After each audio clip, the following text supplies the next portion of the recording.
So what we'll be doing is like we have to go to the configuration workbooks, guys. You can see here I got two configuration workbooks. One is with respect to your corporate data model. Yeah, it's already there, guys. Okay, good. These are your okay. So before we start with these things, guys, as I told you, like I explained how to understand your XML file, right? So in addition to that, what I will be doing is like before I start with working on these data models, I'll tell you a couple of other things which are very important to start with configuration, with this configuration, guys, especially. So if you open your data models,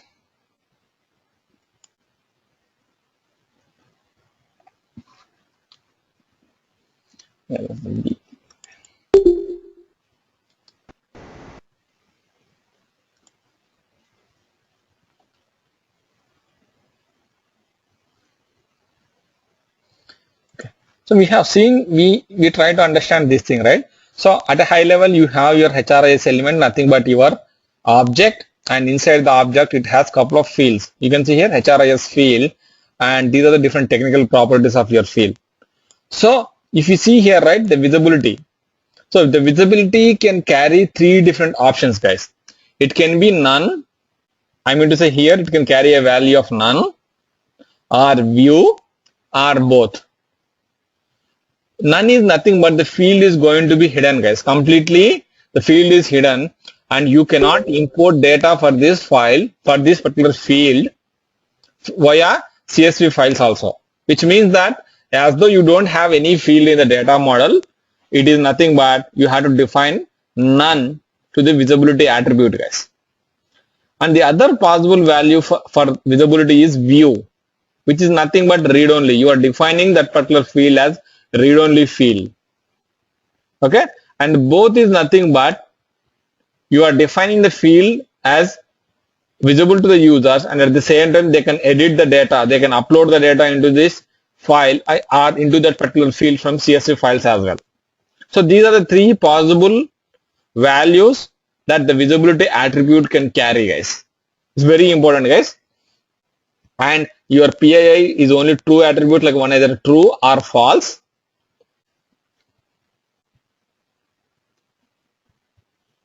And your mandatory required field is again like true or false. And you can see here, this is nothing but a label, guys. The label that you want to show on the screen in your instance is what you are going to keep here. Okay. And these are all the same things, guys.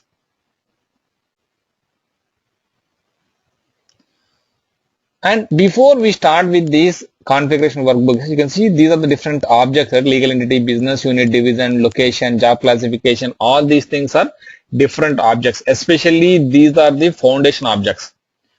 So what are the different types of objects that we are going to see, are the different types of objects available in your employee central module is, you have 4 different types of objects which are called like a data objects as well, guys, in your data models, and they are your foundation objects, generic objects, person objects, and employment objects, guys. These are at a high level. You have these 4 different objects that you see across your employee central module, guys.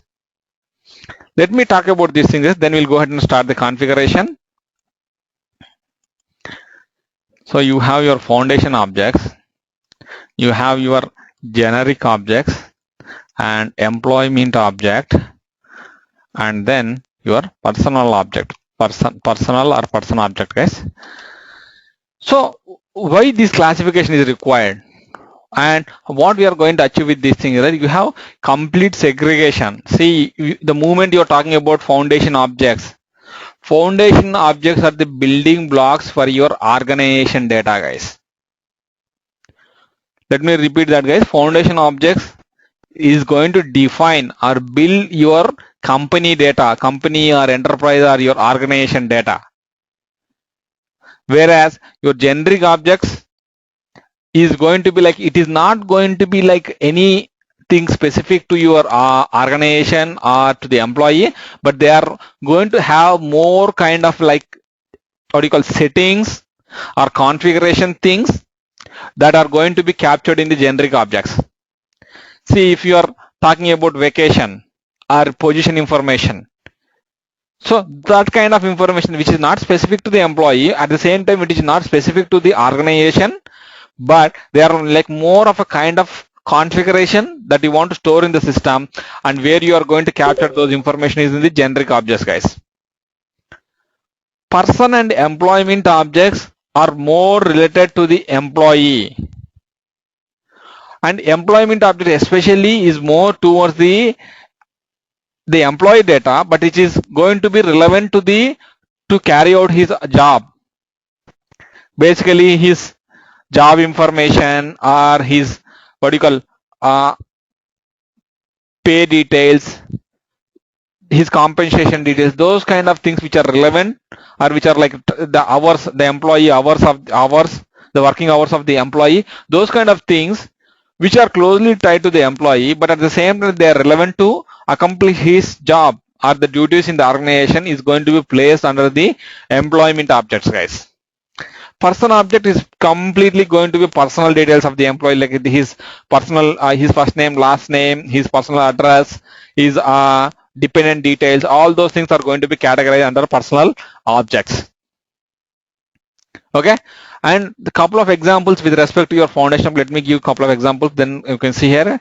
See your organization structures and your job structures, legal entity, nothing but your company, your business unit, pay structures, all these things going to fall under your foundation objects, guys. And your generic objects includes your position information, vacation, and your employment object includes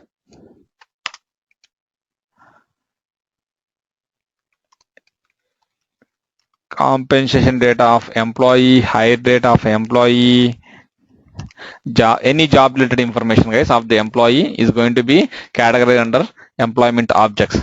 Your personal object is more like personal address, dependents, and personal email ID, phone number, all these things are going to be categorized under the personal object, guys. So that is how you are going to see these different objects. Now is it clear, guys? You can clearly segregate the data in your employee central into these 4 different kinds of objects, guys. Apart from these 4 different kind of objects, you don't have any other objects in your employee central module, guys. So if you talk, if you want to segregate these things, like you can see here, your foundation objects, as the foundation object is nothing but more relevant to the towards the company or organization, right? You see all these foundation objects are going to be available in your corporate data model. And your generic objects, they doesn't belong to any data model as such. You can configure the data, the objects from your instance itself, guys. Your employment objects is going to be more towards succession data model, because succession data model is the one which is going to be relevant to the employee, right? And part of that is going to be again in your corporate data model, because your job related information, the job function or the job information, job classification, everything is going to be built using the foundation objects. Built using the corporate data model, and the data that you are going to try to capture in that is like more of the employee. So the employment objects is going to be built using your succession as well as your corporate data model, whereas your person objects is more towards your succession data model, guys. So where you are going to place these objects is, this is how you are going to segregate. One couple of those things belongs to corporate data model, couple of those things belongs to your succession data model, guys. And your time management is going to be again your generic objects, guys. So anything which you don't see here is going to be, you can build using the generic objects, guys. Say if you want to build a custom object, yes, the custom object can be built in your employee central module, but it should be built using the generic objects concept. Your metadata framework is completely built on your generic objects concepts, guys. We'll see one by one slowly. Try to understand these objects, guys. Once you are clear with that, right, I'll show you like how to closely do your configuration with respect to these objects, correlating these objects with your data models as well, guys. Let me enlarge this. Raghu, can you please go over visibility one more time? I just want to understand that again in your XML pad. Yeah, 1 second, motion. Thank you.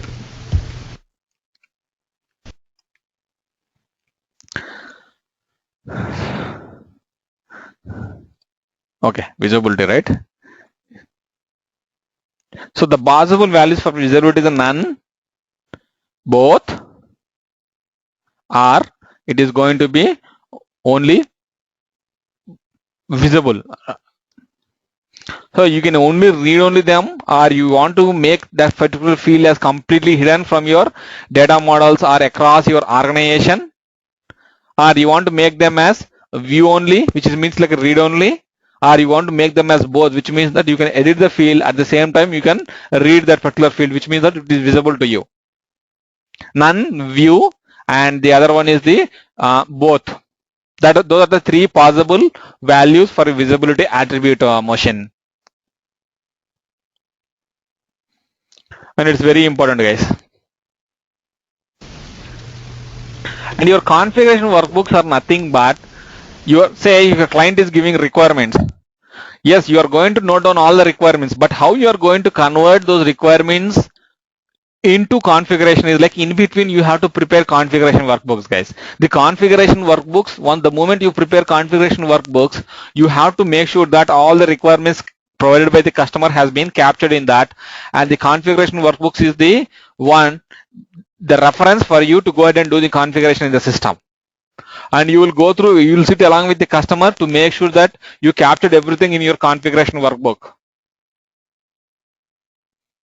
Okay, and you can see here, guys, this configuration workbook which has been captured with respect to the requirements provided by a customer.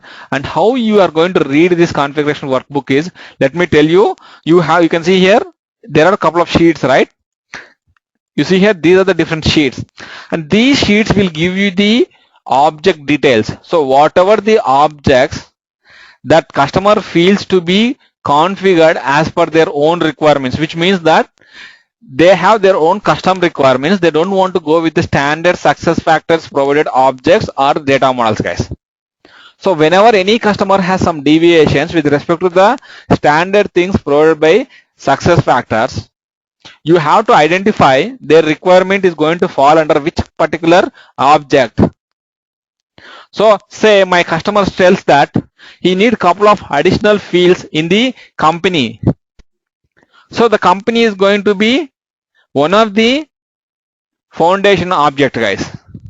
Yes, the company belongs to your corporate data model. It is foundation object, and my customer is asking some changes in the legal entity or the company.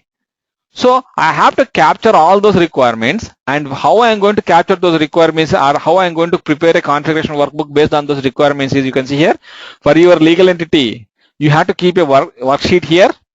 You see here, this is a sheet, and for the legal entity, what are the changes that my customer is asking which are deviating from the standard success factors provided things. So here you can see here, if you look at the row 5, and before that look at this thing, guys.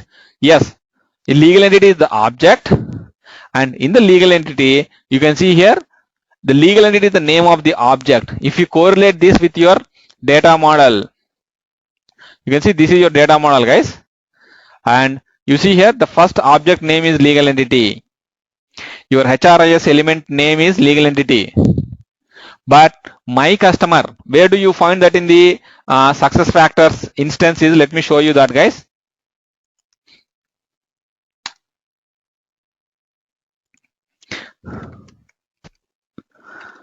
Raghu, can you please increase the font size?